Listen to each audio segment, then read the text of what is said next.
Hi there. So a couple ladies commented on one of the posts in the community tab that it's hard to find basic information for new makers. And that's true. I didn't really even think about that. I only have a couple of videos on my channel that are very, very basic. And I just wanted to do kind of a basic epoxy mixing, kind of address that. So I've got this camera set at eye level because this is how I do it. Some people will pour part A into one cup, part B into another, and then mix in a third. That's okay too. This is me saving resources.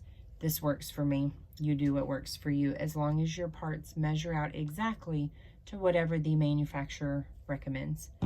So I've got the marks here so you can see them a little easier. The 10 and the 20 line, because I'm going to do one part to the 10 and the other part to the 20. You've got to be really slow with this so that you don't over pour on anything on accident.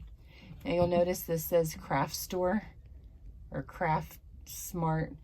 That's because I just switched to these for my bottles.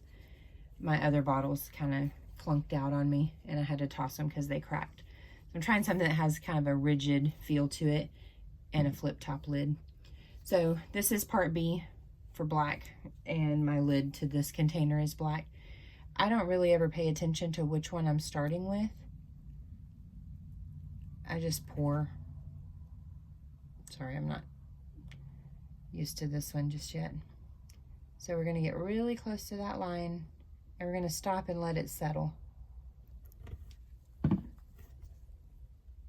I've got a little bit right here on the side. No big deal. So see how that's right on that line? I think I've got it pretty much eye level. Might need like one little drop more. There we go. Okay, so I've got it at the 10, and now I've got part A that I'm going to go to the next line.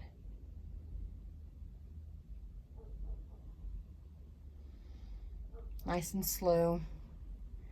That way when you get to the top, you're not like, whoa, whoa, whoa, whoa, whoa, stop, stop, stop, kind of thing.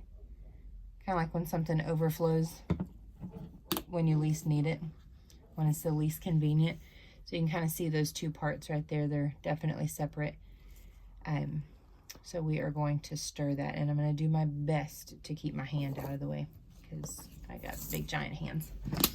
So I'm going to use a metal stir stick. Some people prefer, come on, there we go. Some people prefer silicone. I've seen some people use glass stir sticks. I like these metal ones. I can post the link if needed. This is just basically a metal stir stick from Amazon.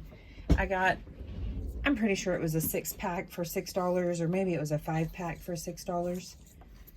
So we are going to just slowly mix it. And it's going to get kind of cloudy first and then clear up on us. But that works in our favor. So you want to make sure as you're doing this, you're scraping the sides regularly. And then also scraping off your mixer regularly, because that prevents one little patch of one part or another from forming or staying put. You can kind of see those little slick spots in there. Looks like baby oil or something mixed in there. We want to mix until there's none of those. You can already see it kind of clearing back up. I actually did another cup of this earlier, and the epoxy had been sitting in some cups for a couple of days while I was waiting to clear out these paint bottles. And it is still sitting here milky as can be, and that was 5 minutes ago that I mixed it.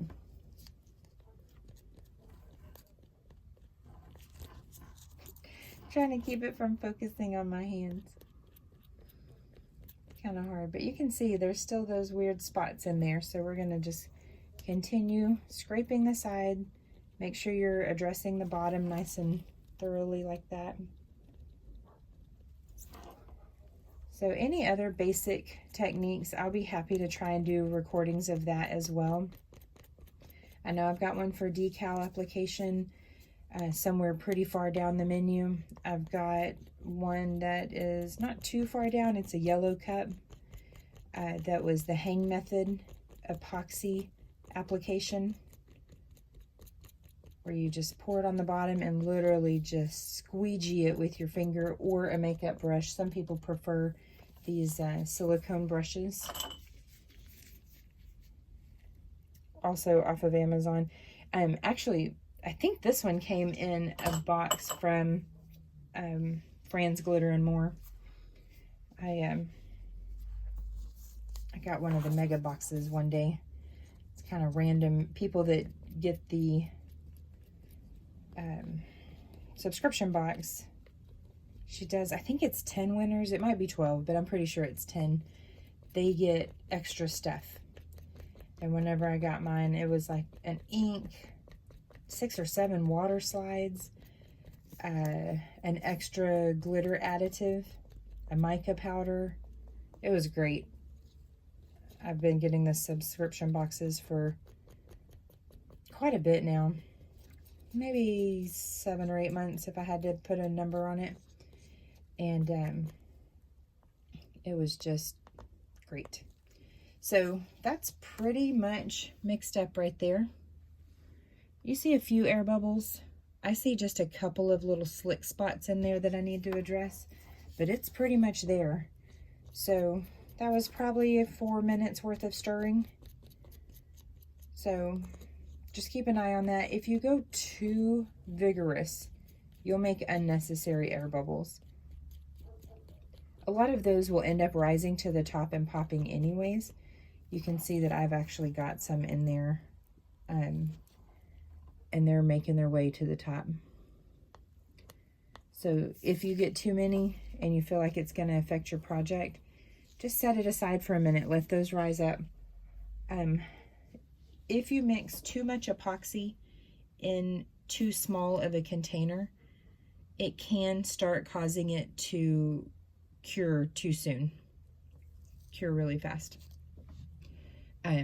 If it starts to get hot, then you know it's starting to cure and you need to get it on the project faster or anticipate it not being ready for you to use.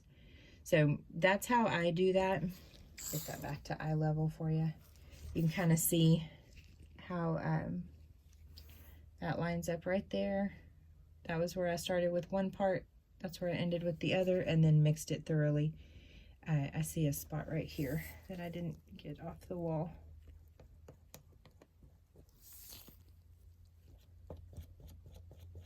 Get that stirred in there, and then you're ready to go. So I'm actually going to use this to build up the edges of another cup I'm working on. I'm going to wipe this off.